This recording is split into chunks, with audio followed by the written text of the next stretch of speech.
What happens if you mash up Mordhau with Chivalry 2 and chop off everyone's hands?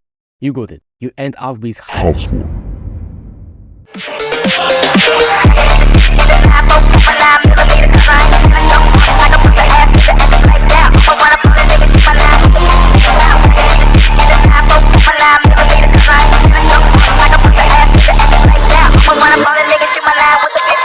But why is it Chivalry 2's killer?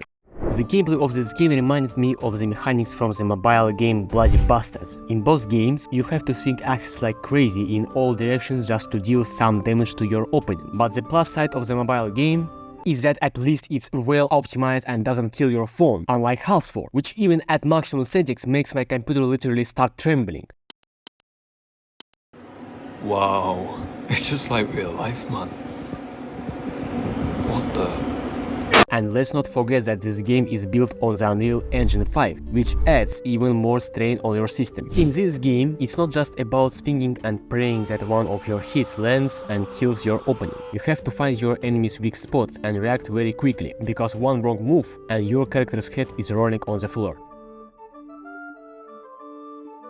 Your character is very fragile and sensitive. They can lose a leg just by tripping over a stool, so it's better not to ram into things or try to break the interior, or else you'll end up breaking yourself. This game is all about strategy, hit, hack, but don't take a hit back. And do it smartly. The opponents in this game are far from dumb. They won't just come at you like sitting ducks for you to chop them into pieces. They'll keep their distance and try to aim for your head, because even a single blow to your character's head with a blunt weapon means instant death.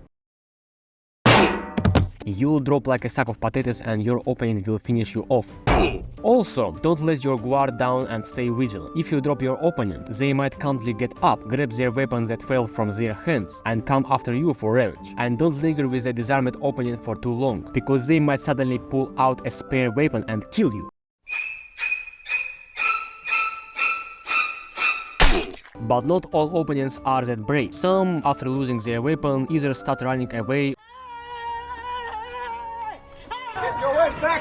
or beg for mercy. Don't even think about pitching them, kill them in either case, or they might come back and attack you. The gameplay in this game goes like this: the further you go, the tougher and more resilient the enemies become. And to beat those kinds of opponents, you need the right approach and powerful weapons, of which there are plenty in this game. Some weapons are useless, while others are ridiculously powerful. But as you progress, even the seemingly overpowered weapons in the beginning becomes useless. And on that note, players started coming up with special builds: two-handed, one-handed, spearman, berserker, and so on, but I know you're all lazy bums who won't bother figuring all that out. So let me briefly tell you about the combat tactic for all types of weapons. One-handed weapons. Strike fast and sharp. The longer you hesitate, the higher the chance you'll die. Get close to the enemy quickly and slice them up. Two-handed weapons. Strike from a distance. Up close, you'll just stick to your opponent and try to hit them. And if they happen to have a hatchet or a little axe at the same time, well, you know. Decorations. Surprisingly strong weapons, especially the stool.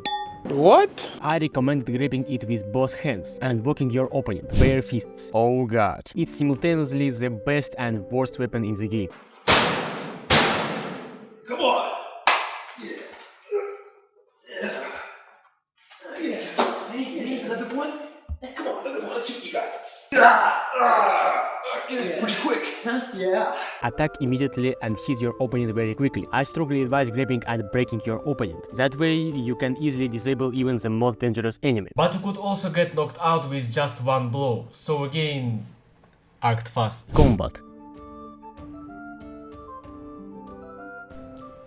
I hit her in the mouth. This is the worst and yet my favorite fighting game of all time. You'll practically break your character's arms just to kill an opponent. Waving your staffs around only increases your chances of death, because you might accidentally slash yourself with your opponent's weapon, or even cut yourself with your own weapon. The character's hands are so twisted that during battles, they constantly adopt some new fighting styles. If your opponent is lying on the ground bleeding out, it's easier for them to just shoot themselves, because by the time you land a blow to finish them off, your enemy has regretted 1,000 times over ever getting into a fight with you, and not just offering themselves as a stop.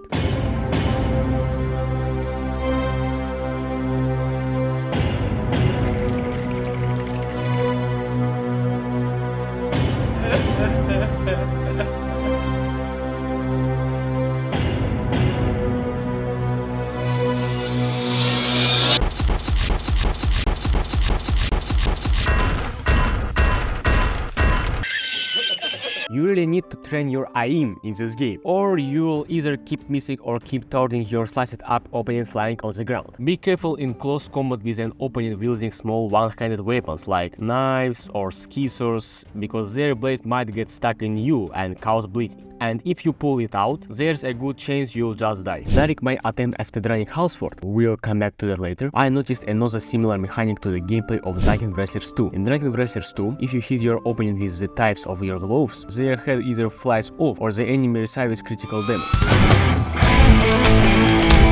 In other words, the further you hit, the stronger, more powerful and deadlier your blow becomes. The same goes for Houseworld. For example, if you take a hammer and precisely hit the opponent's head with it, their head will shatter into pieces. Damn! This method works for all weapons with weight or attachment, namely axes, hammers and scythes.